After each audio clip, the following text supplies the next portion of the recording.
Hello friends, இன்னைக்கு நம்ம இந்த வீடியோல என்ன பார்க்க போறோம் பாத்தீங்கன்னா Nokia 7.1 Plus அப்படிங்கிற ஒரு ஃபோன் இப்போ அஃபிஷியலா லான்ச் பண்ணிருக்காங்க. இந்த ஃபோனோட ஸ்பெசிஃபிகேஷன் என்ன, இந்த ஃபோனை நீங்க வாங்கலாமா வேண்டாமா அப்படிங்கறத இந்த வீடியோல நம்ம பார்க்க போறோம். நீங்க இன்னும் நம்ம சேனலை சப்ஸ்கிரைப் பண்ணலையா, மறக்காம கீழே இருக்க ரெட் கலர் சப்ஸ்கிரைப் பட்டன் அமுக்கிக்கோங்க. கூடவே அந்த பெல் பட்டனை அழுத்துங்க. அப்போதான் நாங்க வீடியோ போட்ட உடனே உங்க போன்ல நோட்டிபிகேஷன் வரும். HMD குளோபல் பாத்தீங்கன்னா இப்ப கொஞ்ச நாளாவே நோக்கியா பிராண்டிங்ல இருந்து நிறைய போன்ஸ் லான்ச் பண்ணிட்டே வராங்க. இப்போ அதை தொடர்ந்து பாத்தீங்கன்னா Nokia 7.1 Plus லான்ச் பண்ணிருக்காங்க.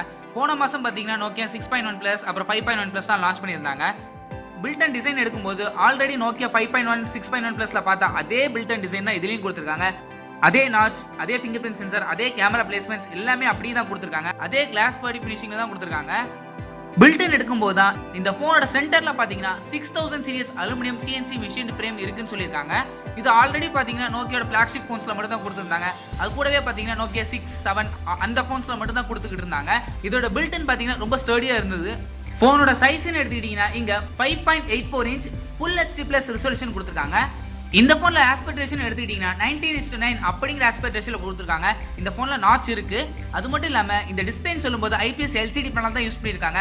ஆனா இதுல முக்கியமா கவனிக்க வேண்டிய விஷயம் பாத்தீங்கன்னா HDR10 சப்போர்ட் கொடுத்திருக்காங்க. ஸ்கிரீன் ப்ரொடெக்ஷனுக்காக கார்னிங் கொரில்லா கிளாஸ் வெர்ஷன் 3 கொடுத்திருக்காங்க. இந்த HDR சொல்லும்போது தான் இந்த SDRல இருந்து கூட HDR கன்வெர்ட் பண்ண முடியும்னு சொல்லியிருக்காங்க. சப்போஸ் நீங்க HDR கண்டென்ட் இல்லாம நார்மலா ஒரு வீடியோ பாக்குறீங்க, எனக்கு HDRல பார்க்கணும்னு நினைச்சா கூட அந்த கண்டென்ட் நீங்க HDRல பார்க்கலாம்னு சொல்லியிருக்காங்க. அது மட்டும் இல்லாம இதுல முக்கியமா 16-bit இன்ஜின் யூஸ் பண்ணிருக்காங்க. இதுக்குனே தனியா ஒரு சிப்செட் மாதிரி யூஸ் பண்ணிருக்காங்க. HDR டிஸ்ப்ளேல மேக்ஸிமம் சோனி போன்ஸ்ல தான் பார்க்க முடிஞ்சது. ஆனா இப்போ இங்க பட்ஜெட் செக்மெண்ட்ல கொண்டு வந்தது ஒரு நல்ல விஷயம் தான். நெக்ஸ்ட் பாத்தீங்கன்னா RAM and ஸ்டோரேஜ். இந்த போன் ரெண்டு வேரியன்ட்ல வருது. அதாவது 3GB RAM 32GB internal storage, அப்புறம் 4GB RAM 64GB internal storage வேரியன்ட்டோட வருது. நெக்ஸ்ட் பாத்தீங்கன்னா போனோட கேமரா எடுத்துக்கிட்டீங்கன்னா இங்க டியூவல் கேமரா செட்டப் கொடுத்திருக்காங்க. ஒரு 12+5 மெகாபிக்சல் கொடுத்திருக்காங்க. இந்த 12 மெகாபிக்சலோட அப்பச்சர் எடுத்துக்கிட்டீங்கன்னா f1.8 அப்பச்சர்ல கொடுத்திருக்காங்க. இந்த 5 மெகாபிக்சலோட அப்பச்சர் எடுத்துக்கிட்டீங்கன்னா f2.4 அப்படிங்கிற அப்பச்சர்ல கொடுத்திருக்காங்க. இந்த ரியர் கேமரா செட்டப் இங்க முக்கியமா சொல்றது என்னன்னு பாத்தீங்கன்னா Zeiss ஆப்டிகல் லென்ஸ் யூஸ் பண்ணிருக்கேன்னு சொல்லிருக்காங்க. அது மட்டும் இல்லாம இந்த கேமராக்கு EAS சப்போர்ட் கொடுத்திருக்காங்க.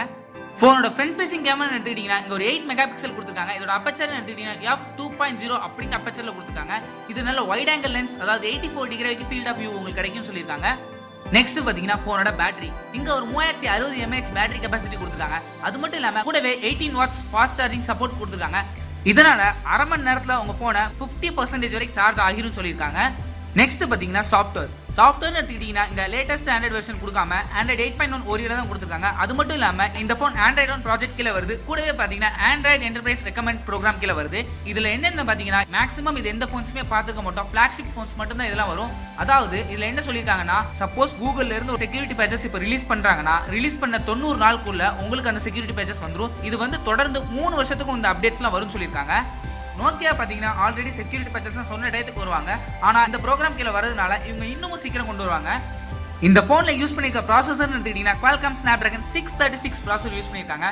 இது ஆல்ரெடி Nokia 6.1 Plusல பார்த்தா அதே ப்ராசஸர் தான். சோ ஃபைனலா இந்த போனோட பிரைசிங் எடுத்துக்கிட்டீங்கன்னா இது இந்தியன் பிரைஸ் வந்து இன்னும் அபிஷியலா சொல்லல, லேட்டா தான் சொல்லுன்னு சொல்லியிருக்காங்க. யூரோ பிரைஸ் வந்து கன்வெர்ட் பண்ணி பாத்தீங்கன்னா கிட்டத்தட்ட 27,000 ரூபாயில இருந்து ஸ்டார்ட் பண்றாங்க. இந்த போன்ல இவ்வளவு அட்வான்டேஜ் இருந்தாலும் ஆனா இன்னும் இந்தியன் பிரைஸ் தெரியல. இந்தியன் பிரைஸ் தெரிஞ்சா மட்டும்தான் இந்த போனை பத்தி நம்ம சொல்ல முடியும். ஒரு 20,000 இருந்து 25,000 பிரைஸ் பண்ணியிருந்தாங்கன்னா தாராளமா நீங்க இந்த போனை வாங்கலாம். ஏன் சொல்றேன்னு பாத்தீங்கன்னா HDR சப்போர்ட் டிஸ்பிளே வந்து எந்த போன்ஸுமே மிட் ரேஞ்சில் கிடைக்கவே கிடைக்காது. உங்களுக்கு ஃபிளாக்ஷிப் போனா மட்டும்தான் கிடைக்கும். ஃபிளாக்ஷிப் என்னால வாங்க முடியாது, நான் மிட் ரேஞ்சில் வாங்கணும்னு நினைச்சா நீங்க கண்டிப்பா இந்த போனை வாங்கலாம்.